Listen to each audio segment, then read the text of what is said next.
Entonces vamos a iniciar con este caso. Entonces, como ustedes saben, la historia clínica empieza con el tema de la anamnesis y en el caso de la afiliación tenemos los siguientes datos, ¿no? Se trata de un paciente varón de 57 años, cuyo estado civil es conviviente, y el grado de instrucción de este paciente es secundaria completa. Además, este paciente es obrero y es natural y procedente de Lima. El motivo de consulta del paciente es por una herida en el pie que no cicatriza. Es el motivo por el cual el paciente llega a la consulta y tenemos que este paciente nos refiere que tiene un tiempo de enfermedad de aproximadamente 6 semanas, que la forma de inicio de este episodio ha sido insidioso, o sea, ha sido lento, se ha presentado de forma lenta, no ha sido de forma aguda, y el curso ha sido progresivo, es decir que poco a poco se han ido sumando tal vez algunos síntomas que él ha notado, signos o síntomas, que han motivado que él venga hacia la consulta, ¿no?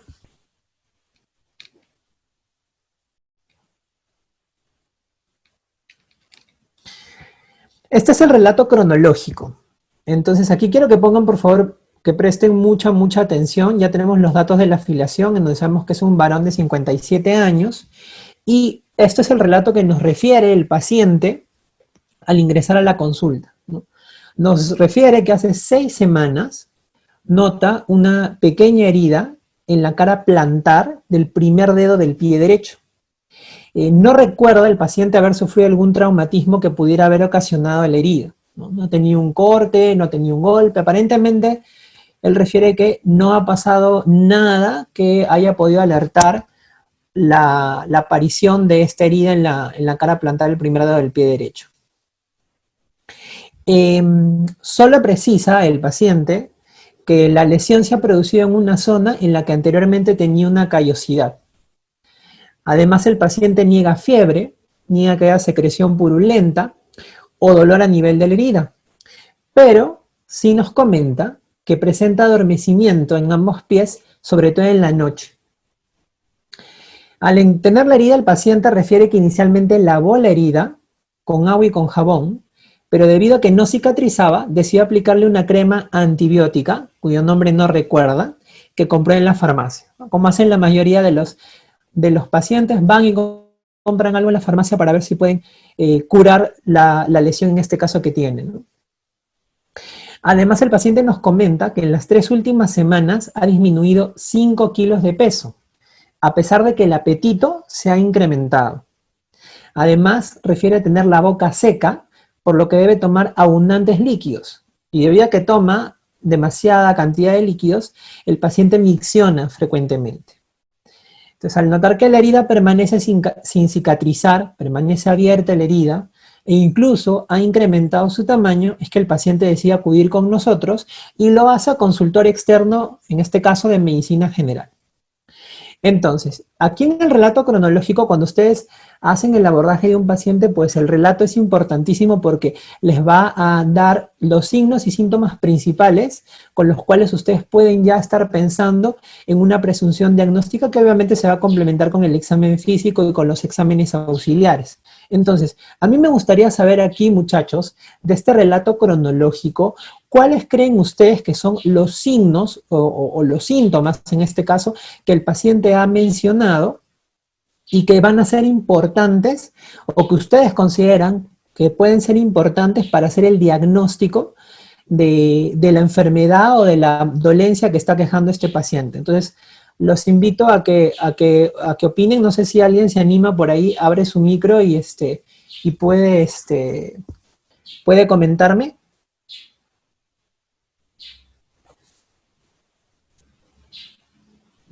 A ver, permítanme un ratito.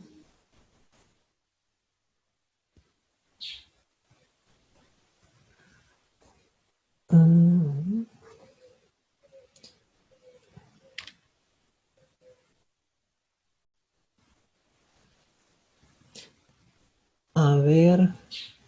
Saben que yo no soy muy bueno con esto de las opciones del Zoom, pero A ver, por aquí Sharon me levantó la mano. No sé si por ahí, Lucas, me puedes ayudar con esto. Por aquí en el chat veo que me ponen poliuria, polidipsia, pérdida de peso. Sí, Sharon, estoy viendo lo del micro ahorita. Alguien me pone poliuria, polidipsia, pérdida de peso, polifagia, neuropatía, me ponen algunos.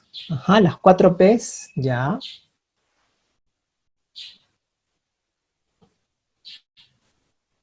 Vamos a hacerlo en todo caso por el chat, chicos, porque no encuentro la función para activar el micro. Si Lucas, si está por ahí Lucas, me puede ayudar con lo del micro, sería genial.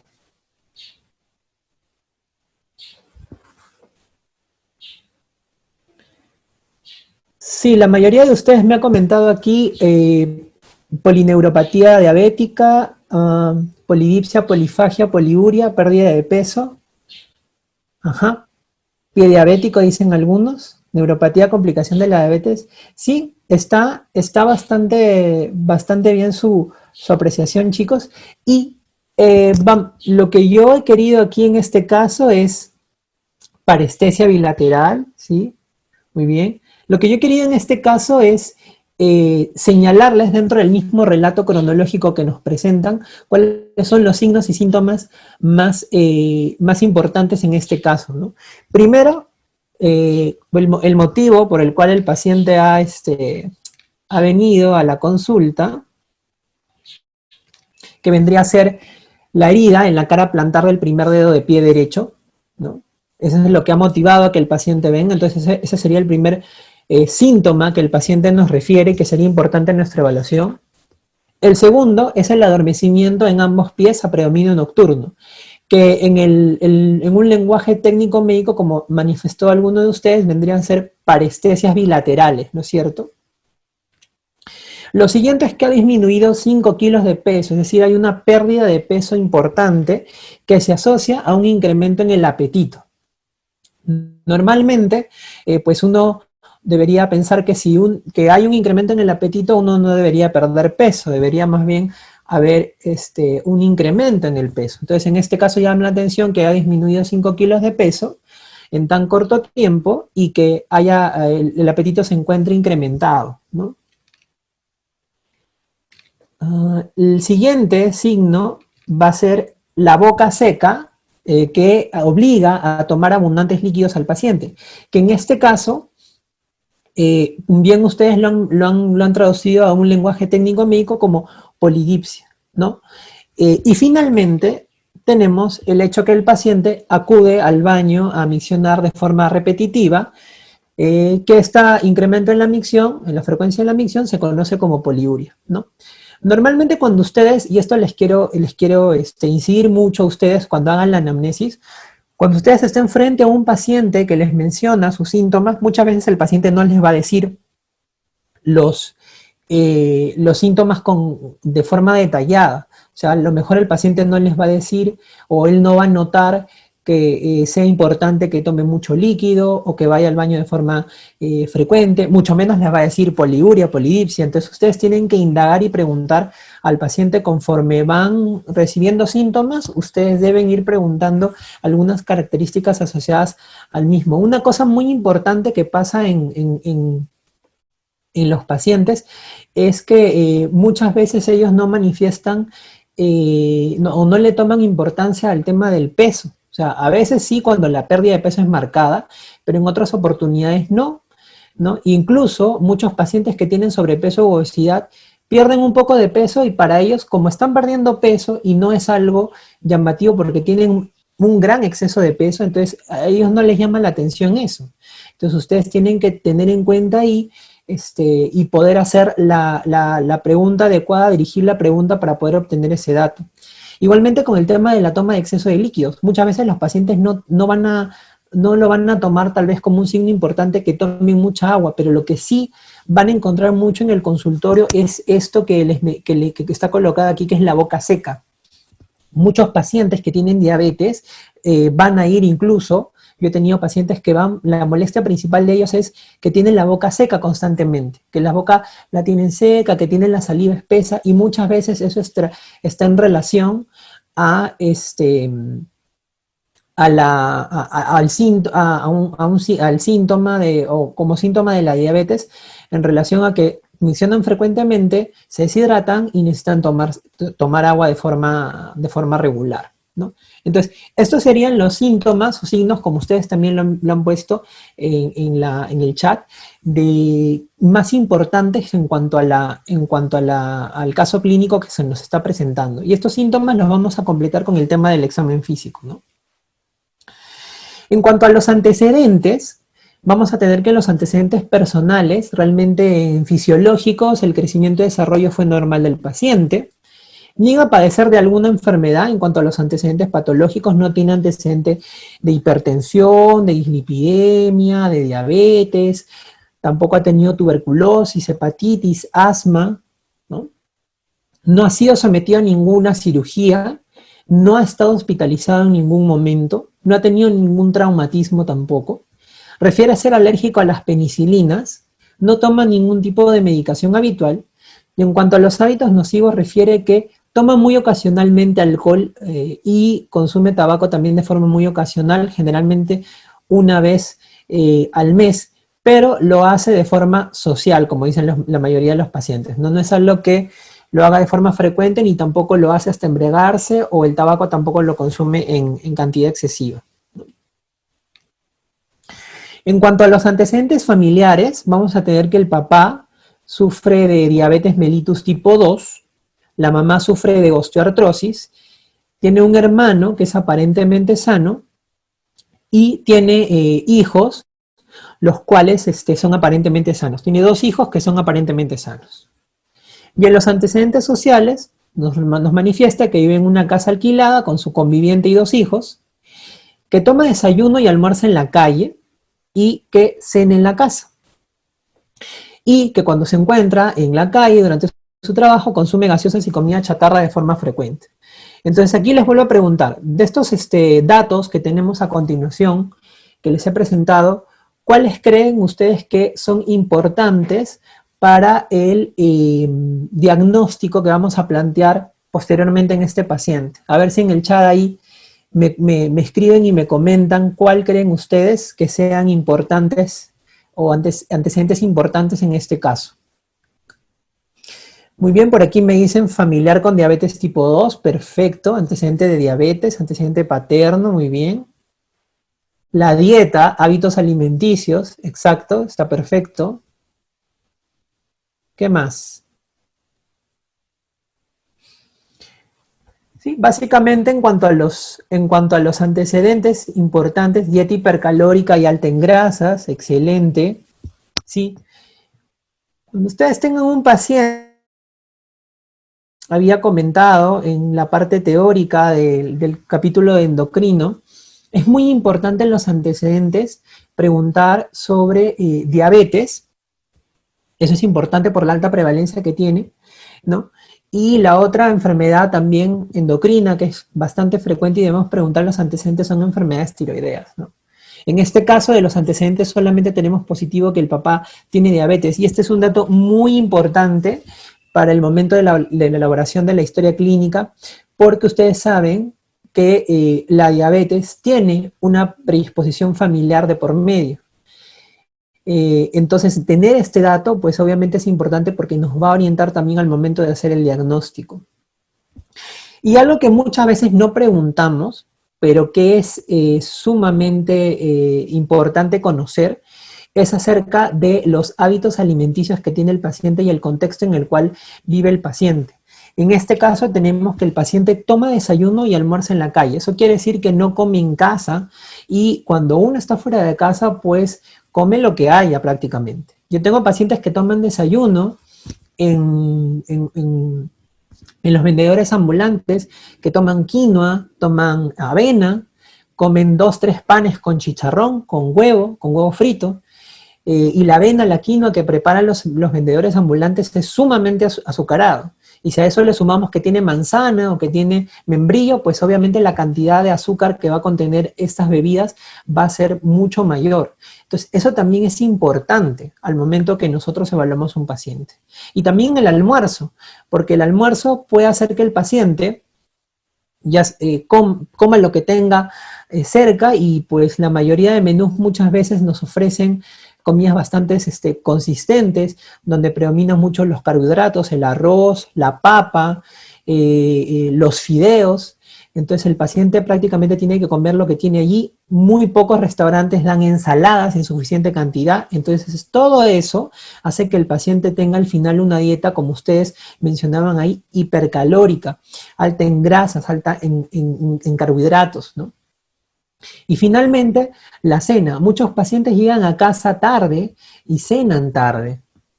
Cenan y prácticamente se van a acostar. Y eso también influye mucho en el tema de la ganancia de peso y las enfermedades cardiometabólicas, ¿no?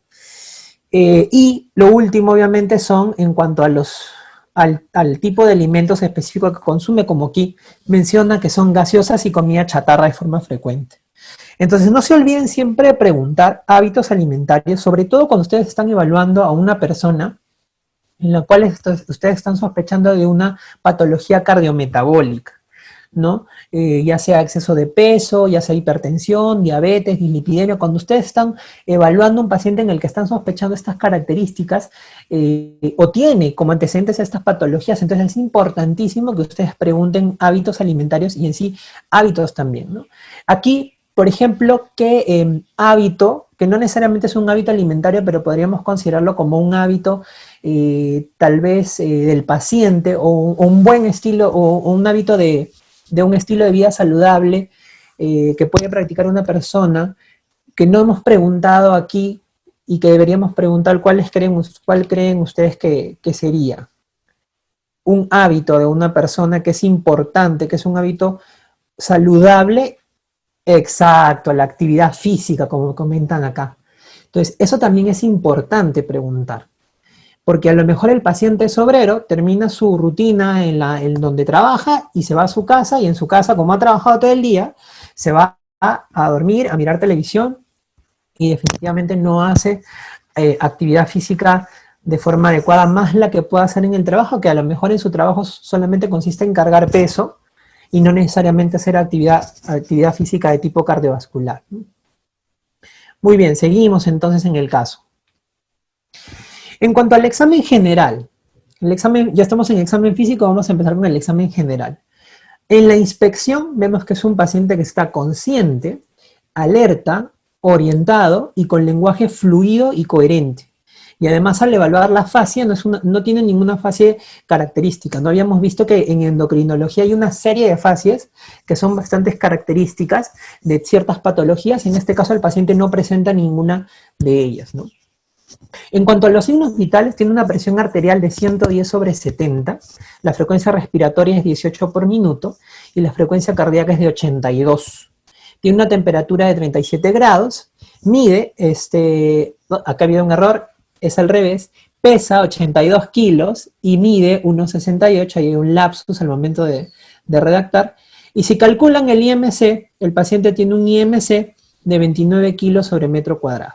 Entonces, nuevamente la pregunta aquí, en los datos, en cuanto al examen general, en el examen físico, ¿qué datos son importantes?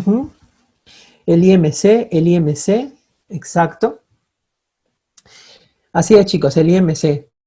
Cuando ustedes tienen un paciente, nuevamente, en donde estamos sospechando de una patología cardiometabólica, entonces lo importante aquí es ver cómo está el estado nutricional del paciente. Y ustedes saben que hay distintas formas de evaluar el estado nutricional.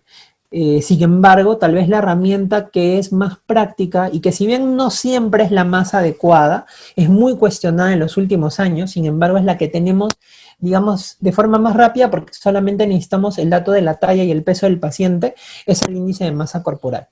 Que en este caso, el paciente tiene un índice de masa corporal de 29, ¿no es cierto?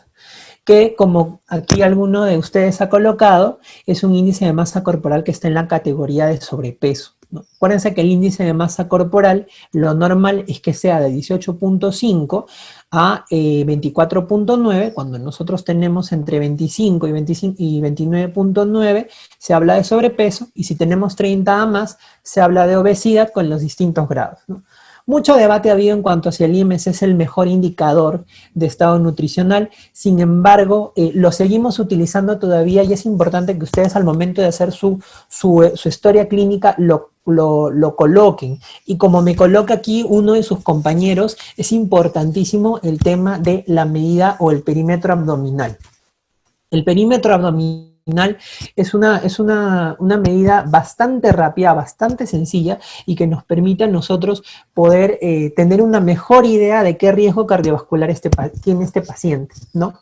Algunos utilizan también la relación que hay en cintura-cadera, como me pone aquí alguno de ustedes en los comentarios, y también podríamos utilizarlo como signo, pero realmente es bastante sencillo el tema del perímetro abdominal. Con que hagan por lo menos perímetro abdominal, ustedes ya tienen una mejor idea del riesgo cardiometabólico que puede tener este paciente, a pesar que ustedes calculen el IMC, que como les digo, no, en estos tiempos no es un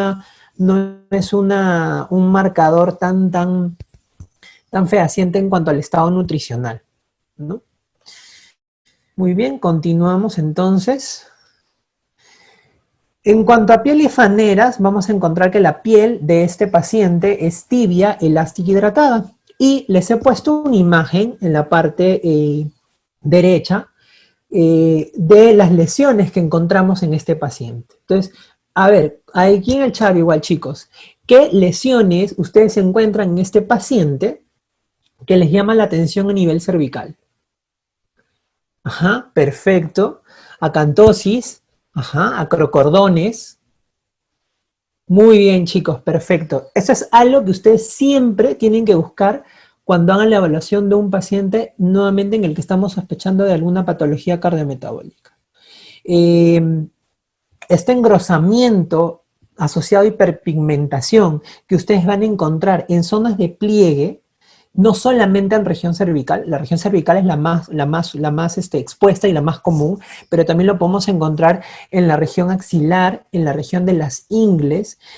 A veces también se puede evidenciar cuando es bastante marcada la acantosis en los nudillos. Entonces, esta coloración, este incremento de la coloración, la hiperpigmentación asociada a engrosamiento, se denomina acantosis, como ustedes lo han mencionado dentro de sus comentarios. Y estos estas pequeñas carnosidades, como le llaman los pacientes, que a veces no le toman importancia, piensan que son como una cuestión estética nada más, estas pequeñas carnosidades son llamadas acrocordones, ¿no? Y estos acrocordones, junto con la acantosis, van a ser, o van a significar ¿qué cosa? Muy bien, ya ahí me están contestando, resistencia a la insulina. Cuando ustedes vean la presencia de acantosis y acrocordones, esto está en relación a resistencia a la insulina. Entonces es importante valorar dentro del examen físico en piel, sobre todo en el paciente en el que estamos sospechando alguna alteración que podría conllevar a resistencia a la insulina, la presencia de estas lesiones. Y no solo, como les digo, en región cervical, porque a veces en región cervical no es tan marcada, pero ustedes examinan axilas o ingles y ahí pueden encontrar acantosis tal vez un poco más marcada, ¿no? Entonces tenemos acantosis nigricans, cervicalia. En este caso, cervicalia axilar se encontró en el examen físico, aunque la foto solamente evidencia cervical. Tenemos también acrocordones cervicales, que son estas carnosidades, y no se observaron otras lesiones, ¿no? Y en el tejido celular subcutáneo, tenemos un tejido celular subcutáneo que es abundante, predominantemente a nivel abdominal, y no se encontraron edemas, ¿no? Nuevamente, de esta lámina, cosas positivas para nuestro caso clínico, chicos, si me comentan por favor en el chat. ¿Qué cosa creen ustedes que son positivas para nuestro caso clínico, para ir resumiendo todos los signos y poder hacer un diagnóstico?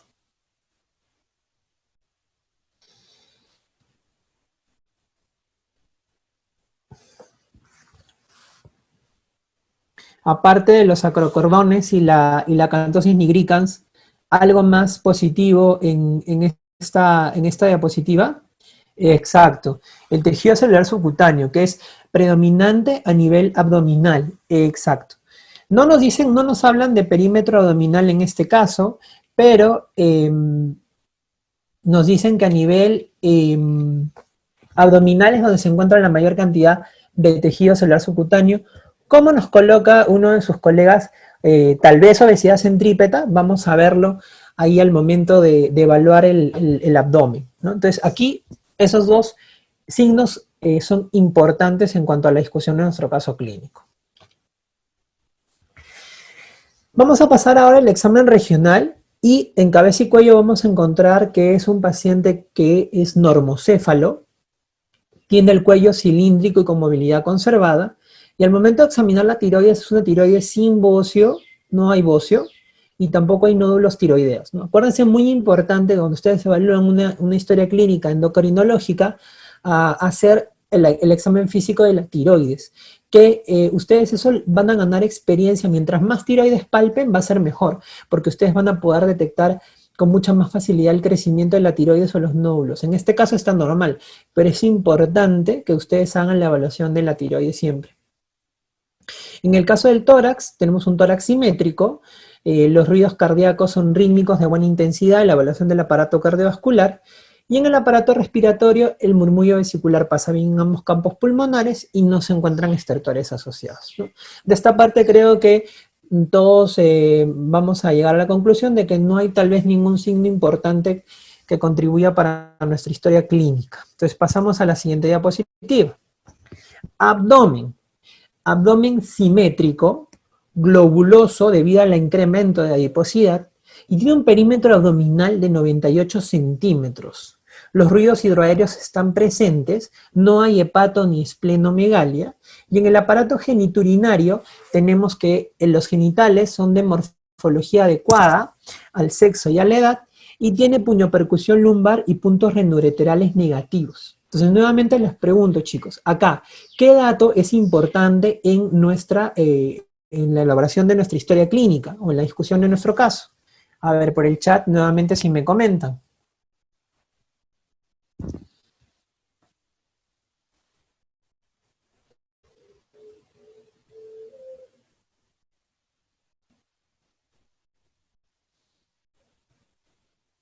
En esta diapositiva, ¿qué dato creen ustedes que es importante? Abdomen globuloso, ya.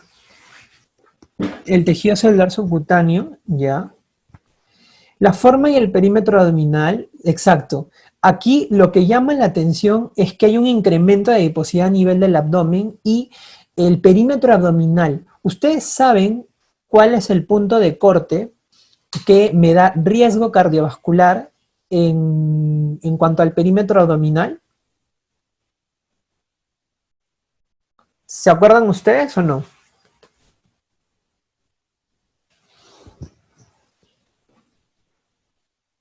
En realidad hay muchos puntos de corte en cuanto al perímetro abdominal.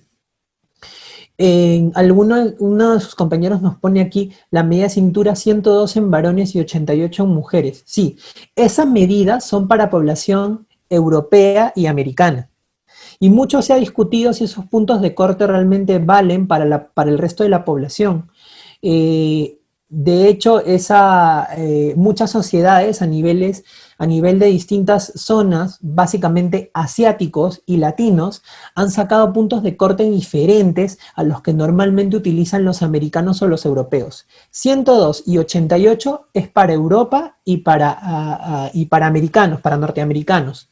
Pero para los latinos y para los asiáticos, los puntos de corte disminuyen un poquito. Los asiáticos tienen puntos de corte mucho menores, dado que ellos son más delgados, tienden a tener una contextura más delgada, entonces los puntos de corte para los asiáticos pueden llegar a bajar a 90 varones y 80 en mujeres. Y para los latinos, lamentablemente no tenemos ningún estudio grande que nos diga cuáles son los puntos de corte realmente adecuados para la población latina. Sin embargo, varias sociedades se han pronunciado y Una de ellas, por ejemplo, es la Asociación Latinoamericana de Diabetes. La Asociación Latinoamericana de Diabetes, por ejemplo, para ellos el punto de corte de perímetro abdominal es 94 en varones y 88 en mujeres, ¿no? Han habido otros estudios en los últimos años que incluso dan valores un poquito más elevados en cuanto a varones. Las mujeres casi se mantienen entre 88 y 80, y en varones incluso 94, 98, como ponen algunos de ustedes. Pero, en general, si tomamos los valores de la Asociación Latinoamericana de Diabetes, que es con lo que la mayoría de endocrinólogos trabajamos, es 94 en varones y 88 en mujeres. Sin embargo, si ustedes les preguntan cuál es el valor para hacer el punto de corte como tal, realmente hay mucha discusión al respecto. Pero lo que sí les quiero dejar en claro es que los valores de 102 y 88 son más para población europea y para población norteamericana, es decir, población de raza blanca. Entonces hay que tener cuidado porque en los latinos y en los asiáticos varía esto. Entonces, dentro de esta lámina, pues obviamente lo que nos va a marcar es que el abdomen sea globuloso con un incremento en la adiposidad. Y si tomamos como punto de corte el 94, que nos dice la Asociación Latinoamericana de Diabetes para un varón, entonces el 98 estaría considerado como un incremento en el perímetro de la cintura que podemos catalogar como obesidad abdominal, ¿no? En cuanto a las extremidades, vamos a tener que las extremidades son simétricas y armónicas en relación al tronco, y encontramos al examen físico esta lesión que ustedes ven en la imagen. A ver, a grandes rasgos, ¿qué características encuentran ustedes en esta lesión? ¿O cómo describirían esta lesión? ¿Cuáles son las características más llamativas que tiene esta lesión para ustedes?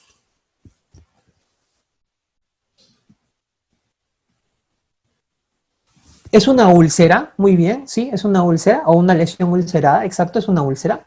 ¿Qué más? ¿Qué otra característica pueden ver en esa lesión?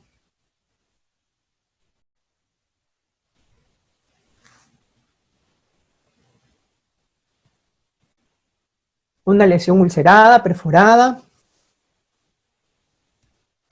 No hay inflamación, no hay necrosis, perfecto.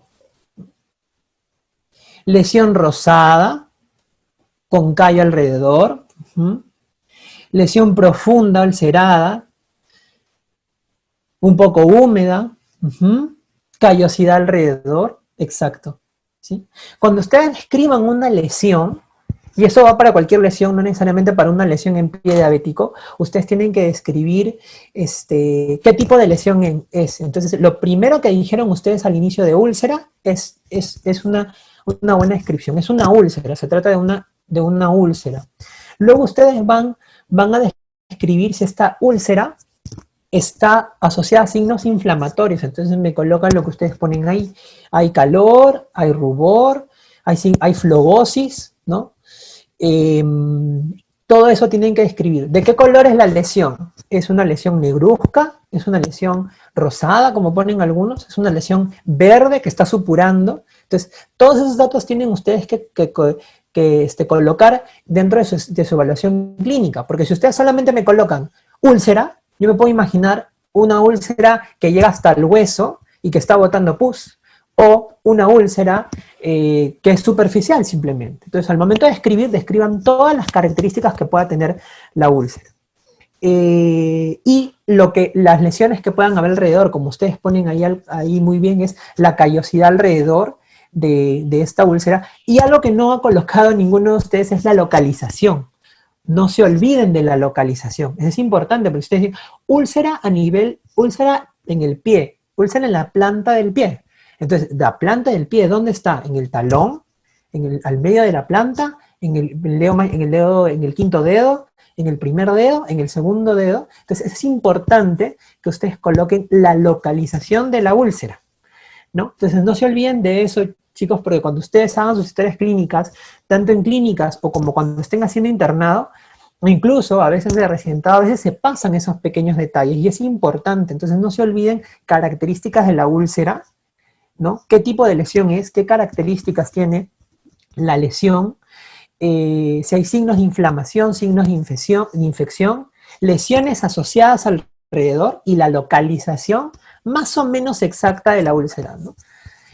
Para que una persona cuando lea la descripción se dé una idea, ya sé dónde está la lesión y qué características tiene. El diámetro, como dice la doctora también, ¿no? El olor también, si es que tiene un olor característico es importante. Entonces todas esas cosas son importantes que las tengamos para que podamos determinar bien la lesión, ¿no? Entonces, en este caso, es una úlcera en cara plantar de primer dedo de pie derecho, que es lo que nos había dicho el paciente. No hay eritema, no hay calor local, ni dolor a la palpación. No hay secreción purulenta, ¿no? Como ustedes bien han mencionado, y es una úlcera húmeda, pero que no está secretando pus. Incluso se ve ese tejido de granulación, como pone alguna de ustedes más arriba, ¿no? Hay presencia de callo grueso alrededor de la úlcera, y la última característica que nos ponen, que no es propiamente una descripción de la úlcera, pero es un dato importante, es que los pulsos pedio y tibial posterior están conservados. Cuando ustedes evalúan el pie de una persona que tiene antecedente de diabetes o que estamos sospechando de diabetes, no se olviden que es importante palpar los pulsos, porque eso me va a decir a mí cómo está la circulación a nivel del pie. Entonces, acuérdense de eso que también es importante. Y en este caso, todos los datos que nos brindan respecto a la úlcera van a ser importantes para el momento de hacer el diagnóstico de este paciente, ¿no? En el sistema nervioso, ya para terminar la parte del examen físico, el paciente tiene un Glasgow de 15 puntos, está lúcido, orientado en tiempo, espacio y persona, no déficit motor, disminución de sensibilidad táctil y dolorosa en ambos pies a predominio derecho, y no signos meningios, ¿no? De estos datos, ¿qué datos creen ustedes que son importantes? ¿O que es importante en nuestro desarrollo de nuestra historia clínica?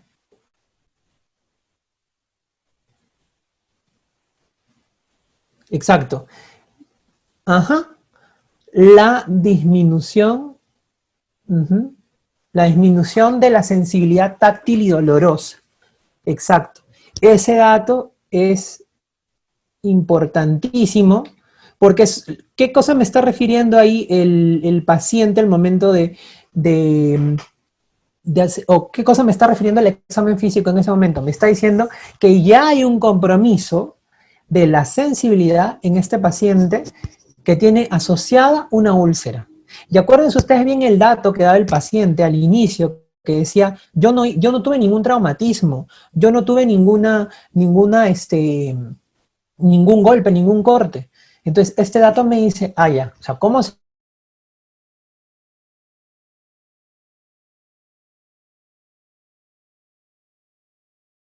hizo el paciente la úlcera? Y acá más o menos siente. Hay una disminución de la sensibilidad en estas zonas, ¿no?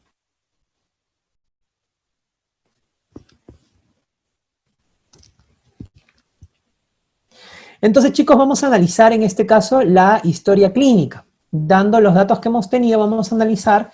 Y la pregunta que nos hacemos es, ¿cuáles son los signos y síntomas más resaltantes y cómo se relacionan entre ellos? Durante toda la clase hemos estado hablando de los distintos signos y síntomas que hemos encontrado como positivos en el paciente. Entonces yo lo que voy a hacer ahora es enumerar estos signos y síntomas para que después podamos hacer el análisis y ver cómo se pueden relacionar entre ellos. Entonces tenemos aquí, primero, que se trata de una úlcera plantar crónica no infectada, ¿no? De acuerdo al examen físico que hemos hecho, y es lo que motivó también la consulta del paciente. Lo segundo es la presencia de parestesias, ¿no? Ese adormecimiento que mencionaba el paciente al momento en la noche, a predominio de la noche. La sensibilidad táctil y dolorosa disminuida en los pies, que es la hipoestesia que ustedes habían mencionado en la última lámina del examen físico. La pérdida ponderal, la pérdida de 5 kilos de peso con polifagia, que llamaba la atención. La polidipsia, poliuria que tenía el paciente, que el paciente nos refirió como boca seca, que ameritaba tomar gran cantidad de líquidos, se que iba al baño frecuentemente. Y el sobrepeso y obesidad abdominal, que es lo que alguno de ustedes ha puesto ahora último, obesidad, ajá, exacto. Y la acantosis nigricans y los acrocordones. Entonces, ¿cómo podemos nosotros relacionar estos signos y para nosotros poder hacer un adecuado diagnóstico de este paciente. Ustedes podrían agrupar estos signos para poder dar una presunción diagnóstica en cada caso. ¿Alguno de ustedes se anima? ¿Qué signos podríamos agrupar? Síndrome metabólico. Faltan datos, yo creo, para hablar de un síndrome metabólico. Nos faltaría un poco la... Sí, faltan datos para el síndrome metabólico, pero ya vamos a llegar ahí, no se preocupen. Muy bien, una doctora me pone neuropatía periférica. Sí, eso podría ser un buen dato. De hecho, chicos, si ustedes agrupan los primeros tres signos, úlcera plantar, parestesias y sensibilidad disminuida, podemos nosotros mencionar que se trata de una neuropatía asociada a úlcera, o como pone el doctor, una neuropatía periférica asociada a úlcera, ¿no? Luego, uno de sus colegas me pone diabetes mellitus. Y es cierto, si nosotros asociamos los dos siguientes, pérdida ponderal con polifagia y polidipsia poliuria, son las 4 P's que alguien mencionó al inicio de la discusión del caso clínico, que están en relación con una diabetes mellitus. Excelente, doctor. La última asociación es resistencia a la insulina, sobrepeso, obesidad abdominal, acantosis nigricans y acrocordones, ¿no? Es cierto, el doctor me pone que aquí no se hablan de síndromes en sí, y realmente en endocrinología no todos los signos y síntomas van a tener síndromes característicos que se van a poder agrupar. En el caso de la diabetes mellitus, como yo les había comentado en la parte teórica, la diabetes mellitus agrupa un conjunto de síndromes, entonces podríamos considerarlo como un síndrome. Y en el caso de la resistencia a la insulina, sí hay un síndrome de resistencia a la insulina, con todos estos signos o síntomas. Y en el caso de la neuropatía, si bien no es un síndrome como tal, podríamos decir que es una asociación de signos que podrían tener un mismo origen, en este caso, que es la afección de un nervio periférico, que está ocasionando que el paciente disminuya la sensibilidad y no tenga, y haga una úlcera plantar en este caso. En endocrinología, como les mencionaba, a veces no hay gran cantidad de síndromes, entonces va a ser un poco difícil que ustedes encuentren el nombre como síndrome de tal, síndrome de tal. Pero si analizamos, como le digo, la relación que podemos encontrar entre los signos y síntomas, la resistencia a la insulina sí la podríamos considerar como un síndrome de resistencia a la insulina. La diabetes mellitus es un conjunto de síndromes, porque son varios tipos de diabetes que vamos a encontrar, entonces podríamos considerarla también como un síndrome en este caso. Solamente la neuropatía, como les digo, no necesariamente es como un síndrome de neuropatía, porque realmente no existe, pero sí, como había mencionado alguno de ustedes en la discusión, podríamos hablar de una neuropatía periférica que está originando la disminución de la sensibilidad y la presencia de las úlceras, ¿no? Entonces, teniendo estos tres datos, agrupando estos tres datos, que son neuropatía asociada a úlcera, la diabetes mellitus y el síndrome de resistencia a la insulina, entonces yo podría dar ya mis presunciones diagnósticas, con lo cual les voy a armar mi plan de trabajo. Entonces, ¿qué diagnósticos ya como tal podemos hacer en este paciente? Entonces, ahí en el chat, si ustedes me ayudan, ¿qué diagnósticos ustedes darían como tal ya? Diabetes con complicaciones tardías, diabetes descompensada. Diabetes descompensada, Doc, tendríamos que ver cómo están los valores de glucosa, que de hecho van a estar altos, ¿no? Pero yo creo que mejor sería poner como diabetes con complicaciones tardías. Muy bien, doctora, diabetes 2, pie diabético. Ajá. ¿Alguien más? Diabetes 2, pie diabético y neuropatía periférica, sí. Sí, está bastante bien esa aproximación diagnóstica. Y estas son las impresiones diagnósticas que yo les traigo. Sería una úlcera crónica no infectada plantar derecha, que probablemente se trate de un pie diabético. No he querido colocar pie diabético porque todavía no tenemos, si bien tenemos toda la clínica de la diabetes, todavía nos falta corroborar con los exámenes físicos, con el examen físico, perdón, con los exámenes de laboratorio. Por eso es que solamente he puesto una úlcera crónica no infectada plantar derecha, probable pie diabético. En este caso, el diagnóstico de úlcera crónica no infectada es definitivo porque estoy evidenciando la úlcera. Diabetes mellitus tipo 2, que en este caso sería una diabetes mellitus tipo 2 complicada, como un diagnóstico presuntivo porque todavía no tengo los datos del laboratorio. Si bien tiene todo para hacer diabetes, falta corroborar con los datos del laboratorio, por eso le estoy poniendo diagnóstico presuntivo. Polineuropatía diabética, igualmente, tiene todos los datos para pensar en una polineuropatía diabética, pero faltaría tener el dato de si verdaderamente el paciente con los exámenes de laboratorio se corrobora que tiene diabetes o no, pero es lo más probable. Y finalmente, como ustedes ponen, el sobrepeso. Claro, la electromiografía, doc, también nos puede ayudar, exacto. Y el último diagnóstico es el sobrepeso, o si alguien quiere colocar obesidad abdominal, ¿no? Y en este caso, el diagnóstico sí es definitivo porque tenemos el IMC como tal, o si alguno de ustedes quería colocar obesidad abdominal, también lo podía hacer porque tenía el dato del perímetro de cintura. Entonces, cuando ustedes hagan las presunciones diagnósticas, en este caso ya como diagnósticos nosológicos como tal, no se olviden del definitivo y presuntivo. Si bien todo me pinta para que yo sé que es una diabetes con un pie diabético, pero es un paciente que es nuevo, no tiene antecedentes, es un paciente que tampoco tiene el examen de laboratorio, entonces por ese motivo yo lo estoy colocando como presuntivo, en este caso, el diagnóstico de diabetes mellitus tipo 2 y el de polineuropatía diabética. Lo más probable es que sea eso, pero lo coloco como presuntivo porque de acuerdo a eso yo voy a armar mi plan de trabajo. Puede ser que este paciente les esté llevando consulta, entonces ustedes arman sus diagnósticos y tienen que pedir su plan de trabajo, ¿no? Entonces, vamos a realizar un plan de trabajo. ¿Qué exámenes de laboratorio le solicitarían a este paciente para poder corroborar nuestras presunciones diagnósticas?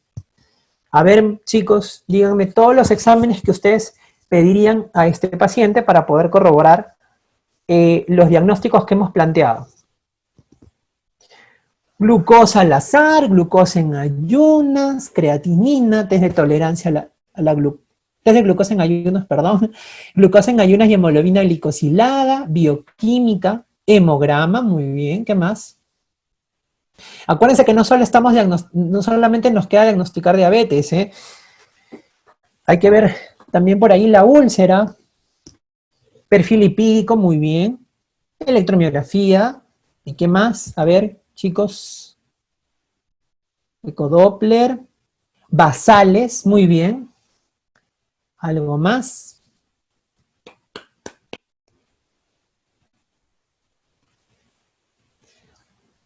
Sí, bastante. ¿Hormonas tiroideas?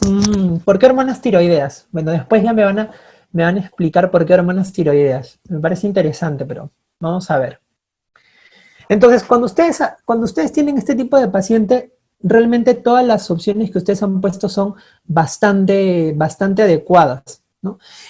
Tenemos, primero, la glucosa en ayunas. Alguien por ahí me puso glucosa al azar y también está bien, ¿eh?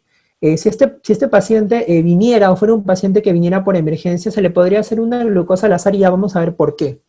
Pero ustedes saben que para evaluar la glucosa de un paciente, necesitamos, o el gol estándar siempre va a ser la glucosa en ayunas. Ese es el gol estándar. Pero la glucosa al azar se puede utilizar en algunas ocasiones, en algunos puntos determinados. Entonces, si este paciente hubiera venido por emergencia y le pedías un basal de glucosa al azar, podría ser también. En este caso, glucosa en ayunas. Hemoglobina glicosilada como un examen complementario, como bien ustedes han puesto allí, que me da la idea de cómo ha estado la glucosa en los últimos 3 meses. Hemograma, como puso alguien por ahí, para ver cómo está, si es que hay algún signo que nos oriente a infección, a pesar que la herida no esté infectada. Leucocitosis, desviación izquierda, para ver la hemoglobina también cómo está.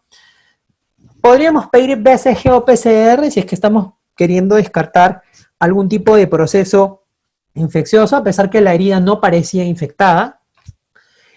Basales de creatinina sérica y urea también son importantes. Acuérdense que cuando ustedes tienen este paciente, yo estoy sospechando en una patología que es diabetes, acuérdense que si este paciente ya tiene una complicación como la neuropatía diabética, como el pie diabético, puede tener nefropatía.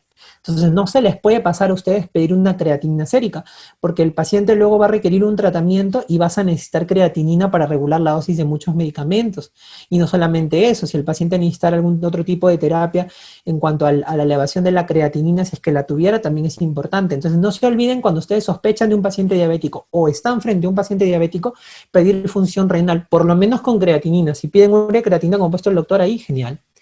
Perfil lipídico también es importante. Acuérdense que diabetes no solo es glucosa, diabetes es presión arterial, que el paciente la tiene bien, diabetes también es un panel de lípidos, entonces perfil lipídico también es importante, porque acuérdense que la dislipidemia puede aumentar el riesgo cardiovascular, que de hecho el paciente ya la tiene incrementada por ser diabético, si fuera diabético. Y como puso alguno de ustedes por ahí, también podrían pedir un perfil hepático, TGO y TGP básicamente, si es que estamos pensando por ahí que como complicación de la obesidad abdominal que este paciente tiene, puede tener hígado graso, que es una de las complicaciones de la obesidad abdominal y en sí del sobrepeso y la obesidad. Entonces, podríamos también poner estos exámenes, ¿no? Como dice el doctor, una enfermedad hepática no alcohólica, ¿no? Está perfecta esa discusión. O una esteatosis, perdón, hepática no alcohólica. Entonces, está perfecto ese diagnóstico. Entonces, estos son los resultados de los exámenes que se pidieron, ¿no? Entonces, sí, para la terapéutica la función hepática también, exacto. Entonces, estos son los exámenes que nos pide, que nos arrojó el laboratorio, que nos dio el laboratorio. Entonces, yo quiero ahí, en esos exámenes, ¿cuál de esos exámenes a ustedes les llama la atención?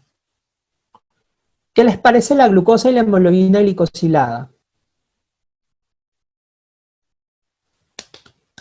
A ver, chicos, en el chat, ¿qué les parece la glucosa y la hemoglobina glicosilada?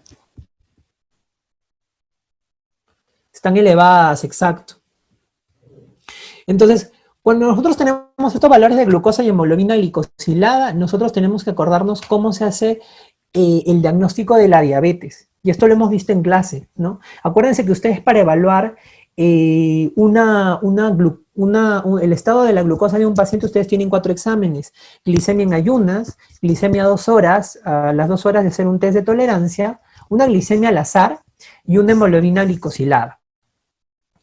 En el caso de la glicemia en ayunas, nosotros consideramos que la glicemia en ayunas es el examen de elección en el screening. O sea, cuando yo quiero hacer un tamizaje de diabetes en una población, ese va a ser el examen de elección.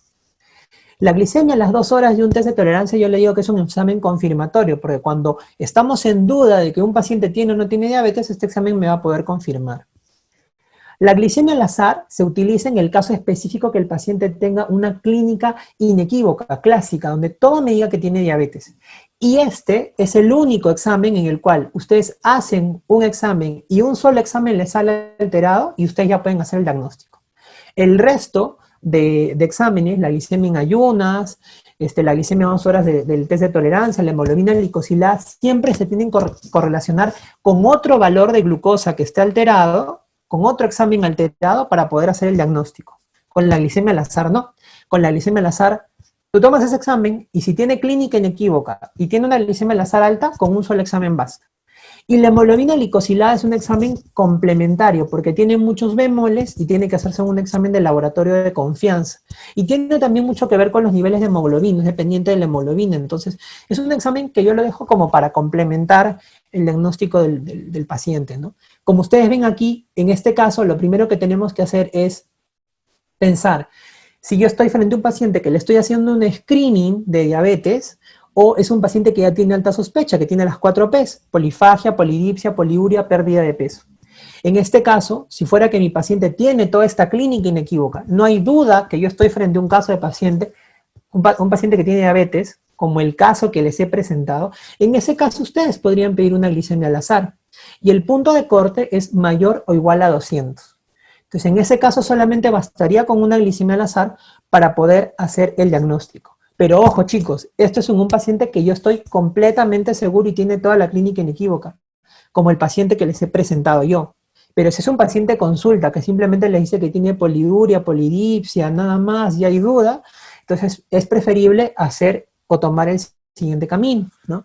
En este caso, si el paciente no tiene una clínica clásica, voy a utilizar glicemia en ayunas, donde tenemos puntos de corte. Acuérdense que cuando tenemos un punto de corte mayor o igual a 126, hablamos o está en rango de diabetes. Sin embargo, un único examen no puede hacerme el diagnóstico. Entonces tengo que repetir la glicemia en ayunas en un lapso menor a 72 horas y tenemos nosotros la opción de que estos valores, o que el nuevo valor de glucosa de glicemia que haya hecho, me salga menor de 126 o mayor o igual a 126. Si me vuelve a salir mayor o igual a 126, entonces ya tengo 2 exámenes en rango de diabetes y hago el diagnóstico de diabetes.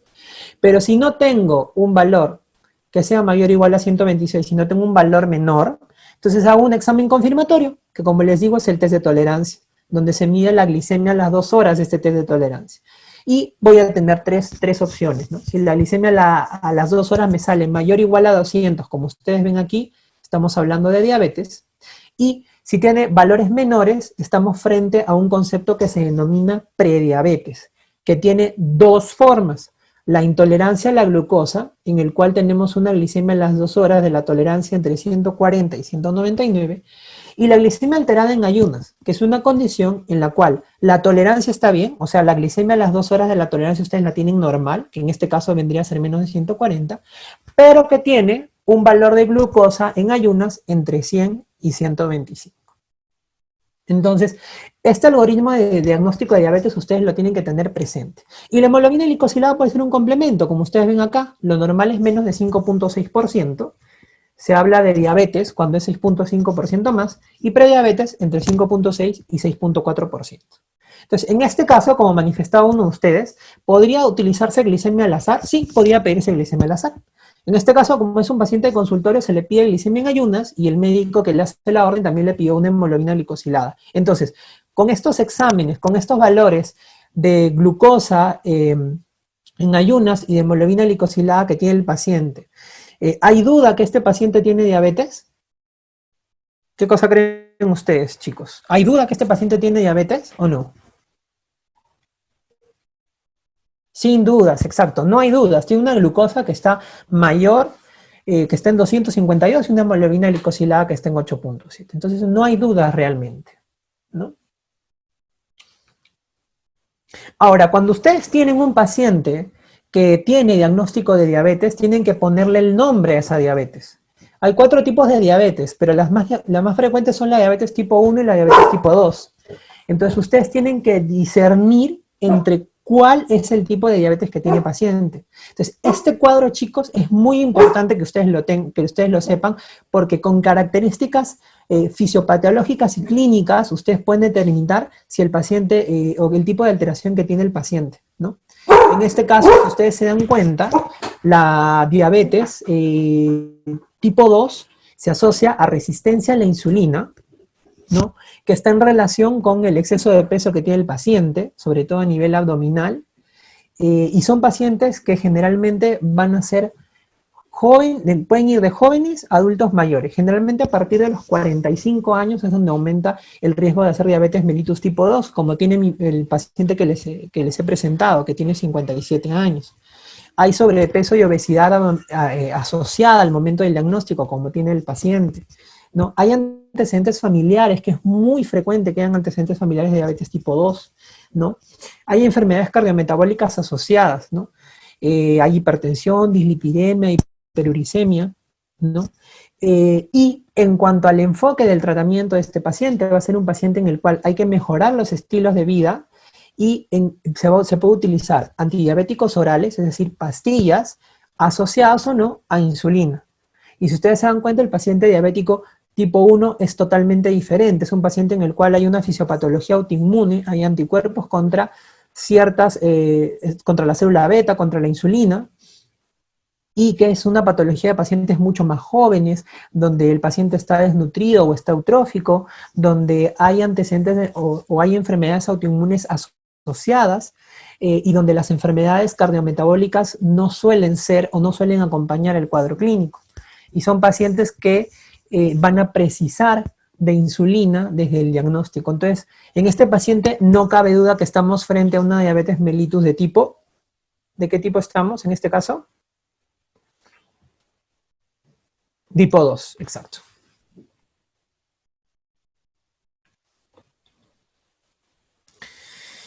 Luego, acuérdense que la diabetes tiene una serie de complicaciones, complicaciones agudas y crónicas. Las agudas vamos a tener las crisis hiperglicémicas como la cetoacidosis y el estado hiperosmolar hiperglicémico, y en contraparte la hipoglicemia, que derivan la hipoglicemia de la terapia que se puede utilizar en el paciente. Y las crónicas, que van a clasificarse en microvasculares, macrovasculares y mixtas, ¿no? Las microvasculares afectan vaso pequeño, están la retinopatía, la nefropatía y la neuropatía. En las macrovasculares están la enfermedad coronaria, la enfermedad cerebrovascular y la enfermedad arterial periférica, que afectan vasos de gran calibre, y las mixtas, donde hay componente de las dos, y donde están el pie diabético y la disfunción eréctil. Acuérdense que cuando un paciente tiene diabetes mellitus tipo 1, las complicaciones o el screening de complicaciones empieza a los 5 años del diagnóstico. Sin embargo, el paciente que tiene diabetes mellitus tipo 2, las complicaciones ya pueden acompañar o pueden estar presentes desde el diagnóstico.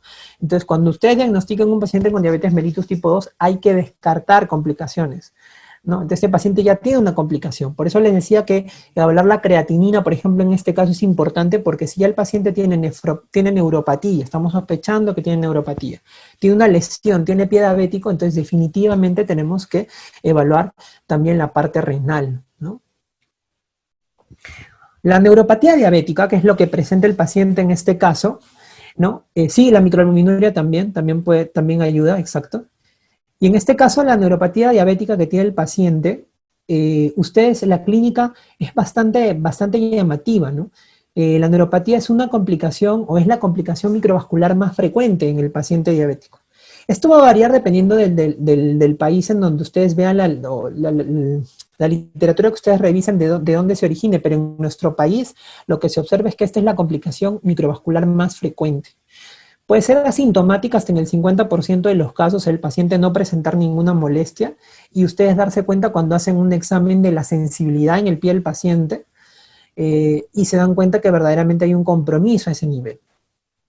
Si hay síntomas, el paciente presenta dolor de tipo quemazón, ardor, hincada o adormecimiento, que tiene una distribución, como ustedes ven en la imagen, característica en guante y calcetín, ¿no? Y estas molestias son predominantemente nocturnas, son mayores en la noche, incluso algunos pacientes los despiertan, ¿no? Y cuando ustedes hacen el examen físico, encuentran los reflejos y la sensibilidad disminuido o ausentes. Entonces, cuando ustedes tengan un paciente diabético, es importante que ustedes examinen los pies y sobre todo examinen la sensibilidad a nivel de los pies, ¿no?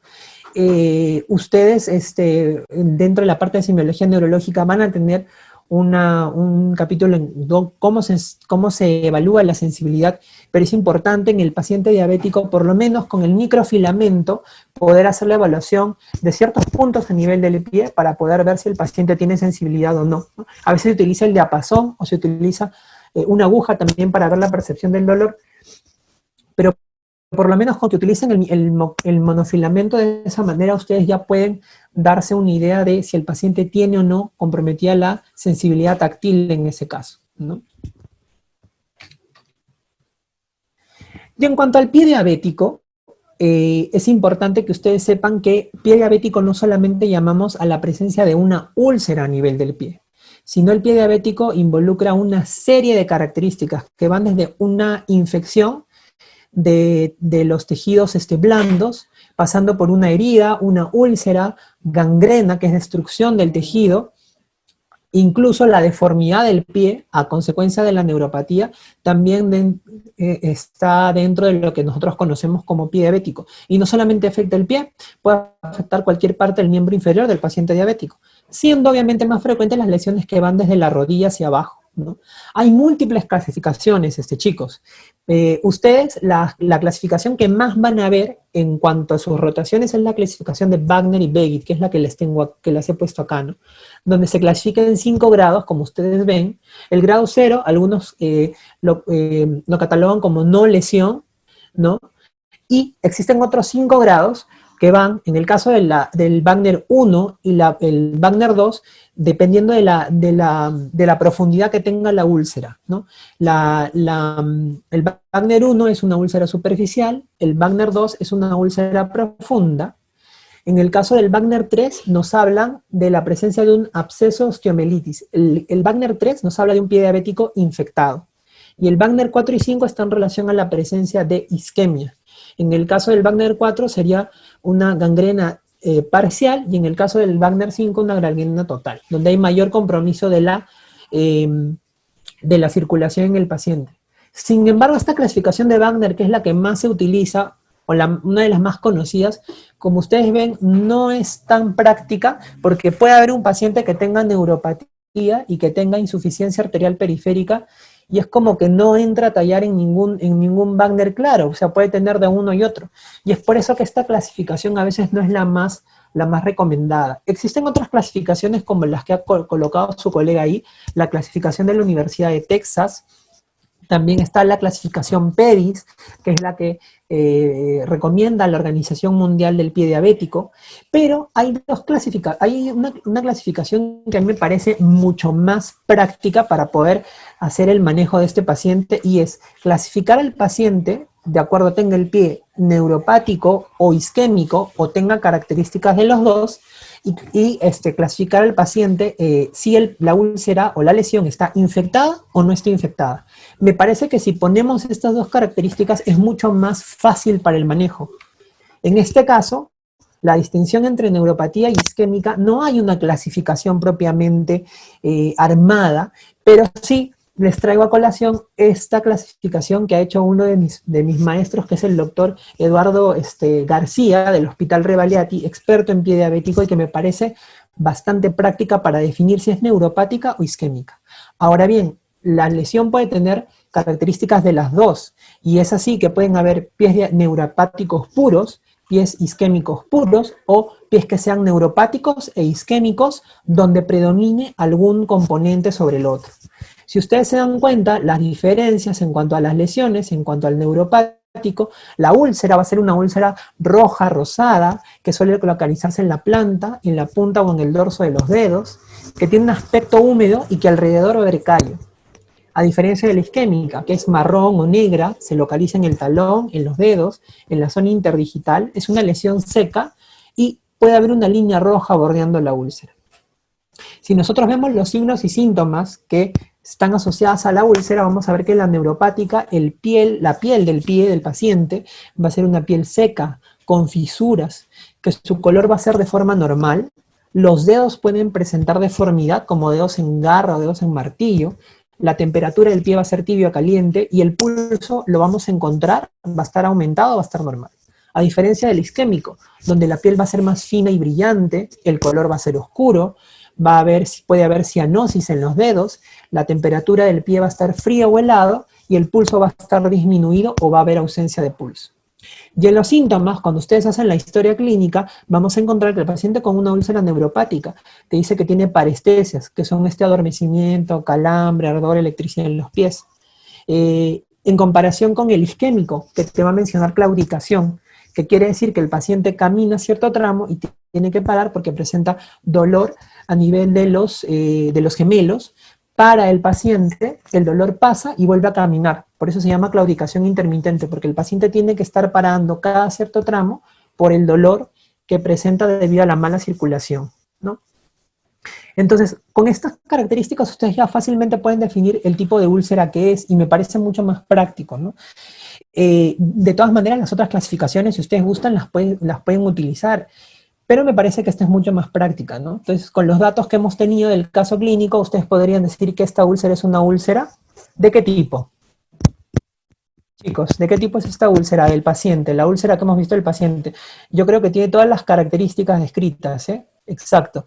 Es una úlcera neuropática pura. Tiene todas las características de una úlcera neuropática. Entonces, esta clasificación les va a servir mucho durante su práctica de clínicas e internado. Y en cuanto a la infección, chicos, hay una clasificación que es la clasificación de la Sociedad Americana de Enfermedades Infecciosas, que es el ITSA. Y el ITSA clasifica la severidad de la infección. Y mira, dense ustedes cuenta que hay un pie no infectado, un pie con infección leve, con infección moderada y con infección severa. Y ustedes vean cuáles son las características para poder hablar de infección. Están claramente descritas aquí, y es la que yo les pedía que describan en el pie, ¿no? Si hay induración, inflamación local, si hay eritema, si hay calor local, si hay dolor, si hay descarga purulenta. Entonces, estas cosas ustedes las tienen que escribir en su úlcera para poder ver si el paciente está infectado o no. Es cierto que la infección aquí el ITSA lo clasifica como leve y moderada dependiendo del tamaño, del compromiso que tenga la infección. Sin embargo, si es que ustedes colocan infectado o no infectado, ustedes ya pueden tener una idea de cuál es el manejo que va a hacer el paciente, si el paciente requiere o no antibióticos. La clasificación de leve, moderado, severo va a estar orientado más que todo al manejo que va a recibir el paciente. Porque en la clasificación leve, como ustedes ven, la infección solamente compromete piel y tejido celular subcutáneo, sin llegar a tejidos profundos. Y también la lesión es mucho más circunscrita, de tal manera que puede ser un manejo ambulatorio. En cambio, en la infección moderada compromete mucho más allá y probablemente el paciente requiere de un tratamiento hospitalario.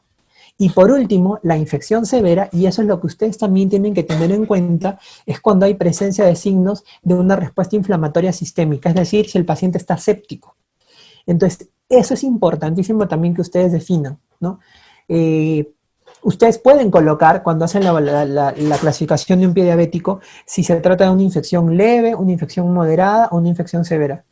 De tal manera que también ustedes puedan direccionar el diagnóstico, el manejo que van a tener, de este paciente.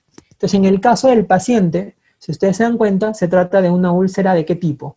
Si tomamos la clasificación de ITSA. ¿Es una úlcera infectada, no infectada, infección severa, infección moderada? ¿Cómo la catalogan ustedes? No infectada. Entonces, este cuadrito también, chicos, ténganlo presente para el momento de hacer su clasificación. Si ustedes me hacen una clasificación de neuropático isquémico, que yo le llamo la clasificación García del Rebagliati, porque es del doctor García, que ha sido uno de mis maestros en la residencia, y la clasificación de ITSA, ustedes ya con esa clasificación, ustedes logran bastante. Porque a veces ustedes ponen Texas 3D, y el que no sabe la clasificación de Texas no va a entender. Entonces, esta clasificación me parece muchísimo más acertada y más práctica para decisión y manejo.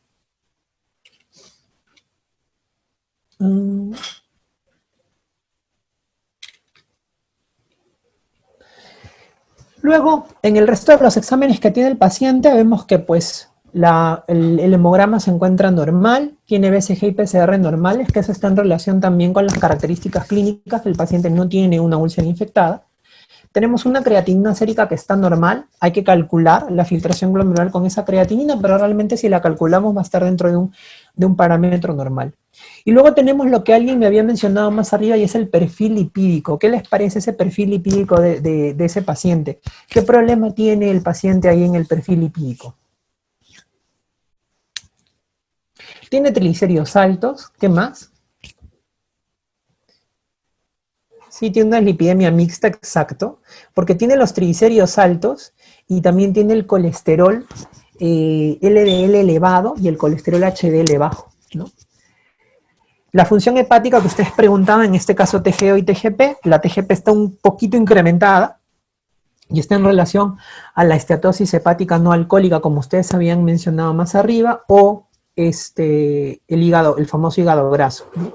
Entonces, acuérdense, chicos, que cuando ustedes evalúan un paciente diabético, evaluar la dislipidemia también es importantísima, y estos son los puntos de corte. Colesterol total no sirve mucho para evaluar dislipidemia. Ustedes tienen que fijarse en las fracciones del colesterol, tanto LDL como HDL, y los niveles de triglicéridos. Entonces, esto es importante que ustedes también lo tengan en cuenta porque aumenta el riesgo cardiovascular del paciente, que el paciente tenga dislipidemia. Los puntos de corte del LDL también son un poco controversiales. Yo les traigo aquí a colación los que da la Asociación de Clínicos Endocrinólogos Americanos, que ponen un colesterol LDL mayor o igual a 130 para un paciente que no tiene factores de riesgo cardiovascular, o sea, es delgado, no tiene hipertensión, no tiene diabetes, se considera por encima de 130 una cifra compatible con hipercolesterolemia. Si tuviera algunos factores de riesgo cardiovascular, diabetes, hipertensión, dislipidemia, obesidad, mayor o igual a 100, Y si tuviera enfermedad cardiovascular establecida, es decir, ya tenía un IMA, ya tiene enfermedad, ya tiene enfermedad arterial periférica o ha tenido un ACV isquémico, se considera mayor o igual de 70 hipercolesterolemia. En el caso de los pacientes que son diabéticos, los pacientes diabéticos, la mayor parte tienen valores de colesterol LDL por encima de 100. Y en este caso, para disminuir el riesgo cardiovascular, todos los pacientes diabéticos que tengan alteraciones en lípidos deben ir con estatinas para controlar ese colesterol LDL y poder disminuir el riesgo cardiovascular. Y eso es algo que también ustedes se tienen que llevar como enseñanza. Ustedes no pueden permitir que un paciente diabético tipo 2 tenga valores de colesterol LDL 150, 140 y ustedes pretendan manejarlo solamente con dieta. Ya por el hecho de ser diabético tiene alto riesgo cardiovascular y si a eso le sumamos un colesterol LDL alto, pues el riesgo va a ser mucho mayor. Y el HDL, que es como un protector cardiovascular, se dice que hay mayor riesgo cuando los varones tienen colesterol HDL menor o igual de 40 y en las mujeres menor o igual de 50. Y en el caso de los triglicéridos, si se encuentran mayor o igual a 150, hablamos de hipertrigliceridemia. Cuando tengan alteraciones en colesterol y en triglicéridos, como el caso del paciente, entonces estamos frente a una dislipidemia mixta, ¿no? Entonces, ya para concluir con nuestro caso, ¿cuáles serían nuestros diagnósticos definitivos? Estaríamos frente a un pie diabético, ahora sí le podemos catalogar pie diabético porque sabemos que tiene diabetes, que es una úlcera neuropática no infectada, plantar en el primer dedo del pie derecho, diabetes mellitus tipo 2, ¿no? Polineuropatía diabética, no cabe duda, por el examen físico y la evaluación, dislipidemia mixta, y el sobrepeso o la obesidad abdominal. Esos serían nuestros diagnósticos definitivos en el caso clínico de nuestro paciente, ¿no? Y nuestro paciente, ¿cómo lo manejamos? ¿Requiere hospitalización o manejo ambulatorio? ¿Ustedes qué creen? Es un paciente que tiene una úlcera no infectada. Y ya lo había comentado más o menos en los criterios de ITSA. ¿Ustedes creen que ese paciente es necesario hospitalizarlo? No, como ustedes ponen ahí, ese paciente es un paciente de manejo ambulatorio. No necesita hospitalización. Ahora, ¿qué tratamiento le vamos a proponer a este paciente? Acuérdense que tratamiento hay farmacológico y no farmacológico. En el tratamiento farmacológico, ¿qué cosa creen que sería importante en el caso que hemos descrito? ¿Qué medicamentos creen ustedes que serían necesario utilizar? Muy bien, metformina y atorvastatina, exacto. Estatinas, exacto. Este paciente tiene que recibir un tratamiento para diabetes y tiene que recibir un tratamiento para la dislipidemia, ¿no? En este caso se le ha dado metformina de 850 miligramos con otro medicamento para la diabetes, que es un inhibidor de BP4, que es la sitagliptina de 50 miligramos, una tableta bioral después de desayuno y cena, y la atorvastatina para la dislipidemia de 20 miligramos, una tableta bioral a las 10 pm.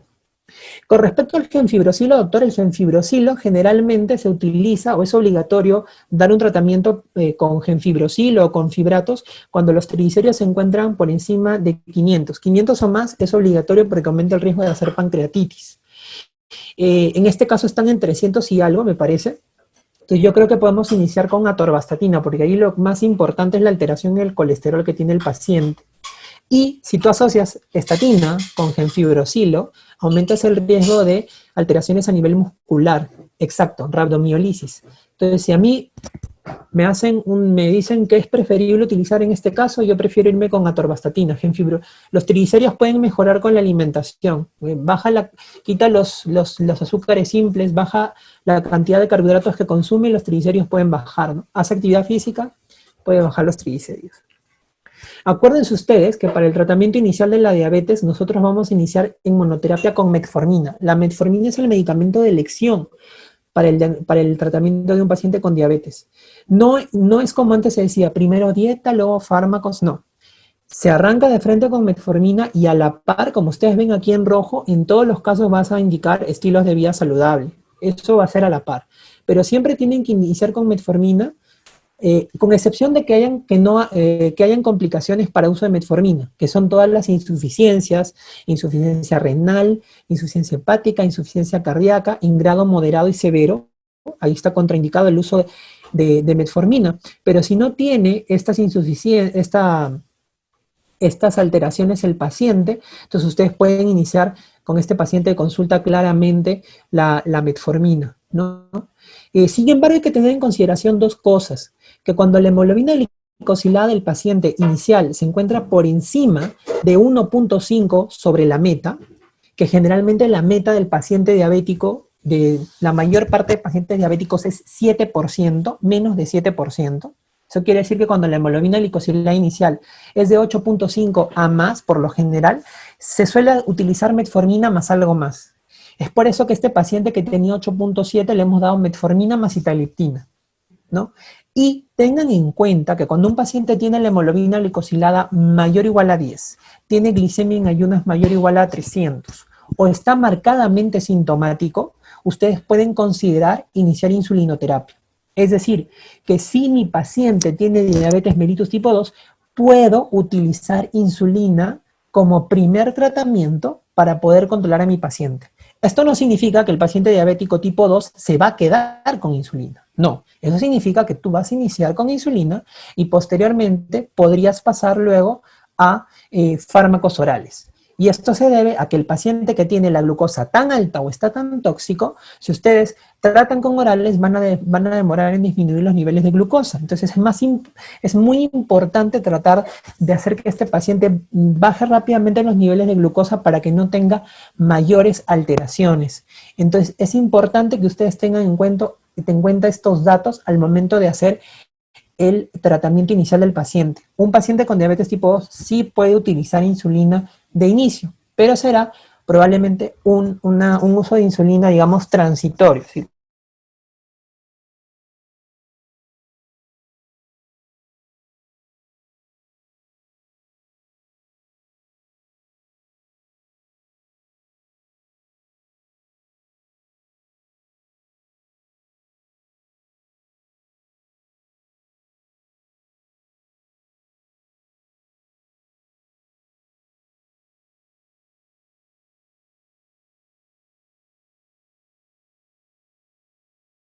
Actividad física, es cierto que la mayoría de pacientes hay que prescribir actividad física, pero acuérdense que el paciente tiene una úlcera, entonces hay que tener mucho cuidado con la prescripción física que le vamos a dar a este paciente, porque si le hacemos a este paciente tener una actividad muy vigorosa, pues obviamente va a haber no va a permitir que la úlcera se cicatrice. Exacto, conocimiento de enfermedad. Tienen que educar al paciente en cuanto a la diabetes y en cuanto al cuidado de la úlcera. Entonces, eso es importante porque a veces no lo hacemos. Si ustedes no tienen tiempo para hacerlo, hay que tratar de referirlo con algún profesional, ya sea una enfermera, o ustedes invitarlo a una charla donde reúnan a varios pacientes para que les expliquen sobre esto, ¿no? A él y a un familiar, porque a veces al paciente le queda corto, ¿no? Entonces, curación periódica de úlcera por tópico de cirugía, en este caso, si es que cirugía es el encargado de curar en su hospital, orientar sobre cuidados de la úlcera en casa, prescripción dietética por nutrición, terapia de descarga con medicina física y rehabilitación es una opción. Algunos hospitales tienen medicina física y rehabilitación a disposición en este aspecto, en el cual le mandan a hacer plantillas especiales que el paciente coloca en su zapato y donde se evita la presión a nivel de la úlcera.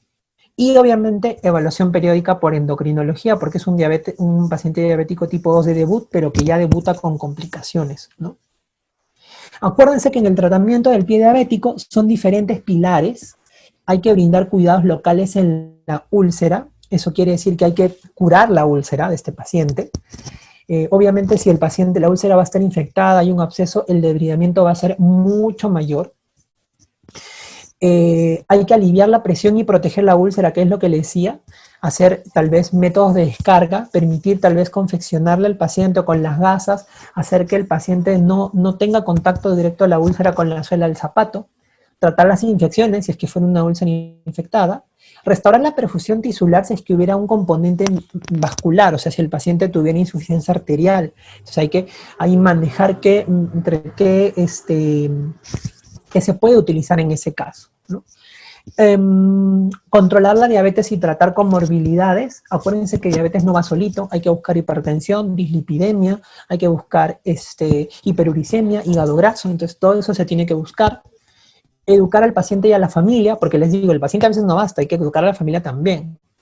Y finalmente prevenir la recurrencia diciendo al paciente qué cosa, que se revise los pies todos los días, que se cuide los pies, que constantemente esté haciendo una limpieza adecuada de los pies, tenga cuidado con el corte de uñas, ¿no? Que no utilice zapatos muy apretados, que no camine descalzo. Entonces todas esas cosas son importantes para...